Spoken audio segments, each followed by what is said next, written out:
Null handling in SQL. Daily డేటాబేస్లో చాలాసార్లు మనకి నల్ వాల్యూస్ ఉంటాయి, అంటే వాల్యూస్ లేకుండా ఉండడం. ఈ నల్ వాల్యూస్ని కరెక్ట్గా హ్యాండిల్ చేయకపోతే క్వైరీస్లో రాంగ్ రిజల్ట్స్ వస్తాయి. సో ఎగ్జాంపుల్తో చూద్దాము. So like select star from employees where department ID equals to అయితే యూజ్ చేస్తే డేటా అనేది లైక్ రాదు. ఇక్కడ వచ్చేసి ఈక్వల్స్ టు బదులు ఈజ్ అనేది యూజ్ చేయాలి. ఈజ్ అనేది యూజ్ చేస్తే లైక్ క్వైరీ అనేది ఎగ్జిక్యూట్ అవుతుంది, లేకపోతే ఎర్రర్ అనేది త్రో చేస్తుంది. సో ఇలా అయితే యూజ్ చేయాలి నల్ ఆపరేటర్ని.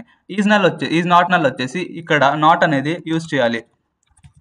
ఈజ్ నాట్ నల్ అంటే ఇక్కడ నల్ వాల్యూస్ అన్ని నల్ వాల్యూస్ ఉన్నవి అన్నీ వెళ్ళిపోతాయి. అండ్ ఏ దాంట్లో శాలరీ దాంట్లో అయితే డేటా అయితే ఉందో అదైతే ఆ డేటా అయితే విజిబుల్ అవుతుంది. ఇక్కడ మీరు చూడొచ్చు అంత డేటా టేబుల్ డేటా అనేది అంతా వచ్చింది.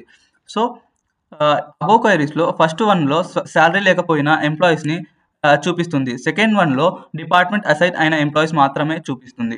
సో ఇకపోతే ఎన్విఎల్ ఫంక్షన్ ఒక లైక్ ఇప్పుడు ఒకటి ఇమాజిన్ వన్ సిచ్యువేషన్. శాలరీస్ కాలంలో నల్ వాల్యూ ఉంది and instead of null we want to show 0 or any default value.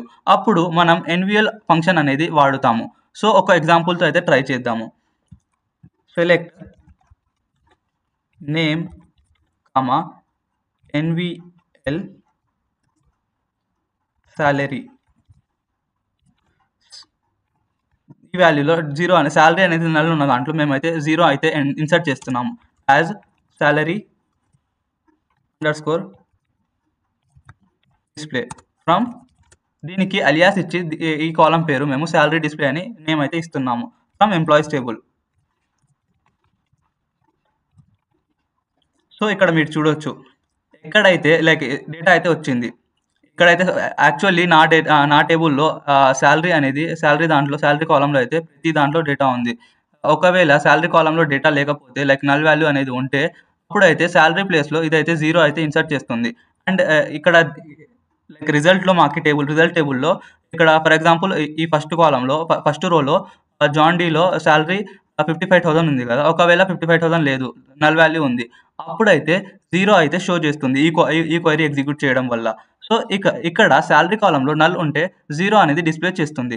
ఇకపోతే నెక్స్ట్ సబ్ టాపిక్ వచ్చేసి మనకి మల్టిపుల్ కాలమ్స్ ఉన్నప్పుడు like bonus, salary and first available వాల్యూని డిస్ప్లే చేయాలి అంటే కాల్సెక్ యూజ్ చేయాలి. లైక్ కాల్సెక్ అనేది వాడాలి.